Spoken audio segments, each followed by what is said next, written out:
Now we get to talk about one of my favorite topics, and that is fills. Working with color inside of Corel Draw is an absolute dream, and I'm going to show you why in the next few minutes. If I select an object, it's very simple, and you've seen me do it already. Select and effect. So I'll select this object, and I'll click on a color, and I fill that object. Simple, simple. Option number 2 for filling an object is to select a color from your color palette, your on-screen color palette, and I can click and drag that into an object on my screen. By the way, I referred to this as my on-screen color palette. You have more color palettes at your disposal. If you go to the window menu and you open up color palettes, you can see you have quite a selection. All of your Pantone color palettes for doing your spot colors and process colors. And you have some other palettes that have been prepared for web design and SVG graphics. And you can create your own color palettes as well. But that's a discussion for another time. On top of the select an object and select your color, you have some other methods. For example, if I don't like this shade of red, it's too simple for me, I can click and hold on the red for a moment and bring up what's called the color neighborhood.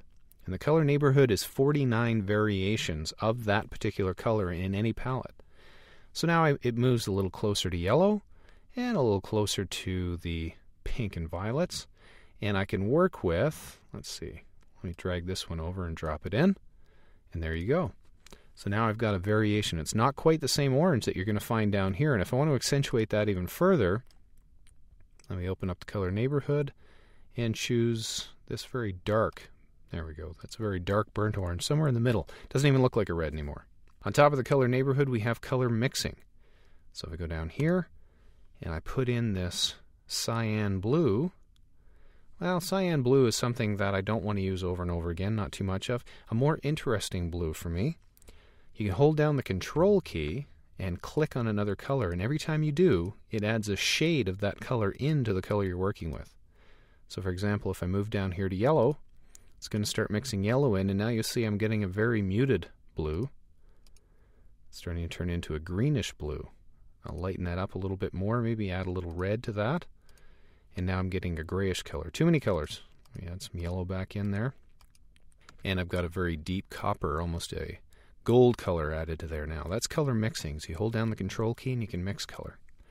What makes working with color and draw a real dream, though, is this little gem down here. And that is the interactive fill tool. If you select the interactive fill tool, you can apply your basic fills or some pretty complex fills in a very, very easy way, very fast way. For example, let me select this object and click and drag across it with my fill tool. And when I release, I get a gradient fill. And this gradient is something that is completely automated. It's completely at my fingertips, and I don't have to go in and out of dialog boxes to use it. I'm going to zoom in on that object, Shift F2. I'll tap F3 to step it back. So now with my interactive fill tool, and I have my two ends of my fills, my two targets, I can click and drag colors into those targets. Notice the tip of my arrow is inside of that box, and it drops in a new color. I click and drag yellow out here, and I can drag as many colors as I want. You see the slider in the middle allows me to accelerate my color toward one target or another, and instead of having a slider, I could put another color. Let me move some orange in here, and I'll put the tip of the arrow right on the dotted line this time, and there we have a third color added, and now I can accelerate the colors by moving that color. Or if I drop another color in here, let's put some yellow back in. Now I can move these around. And what I'm doing is I'm building a complex gradient, or a fountain fill as it's called inside of Corel Draw. And if you really want to get crazy, go up here to the Edit Fill dialog box, and you can work with your fills in a very precise and much more complicated way inside of the fill dialog.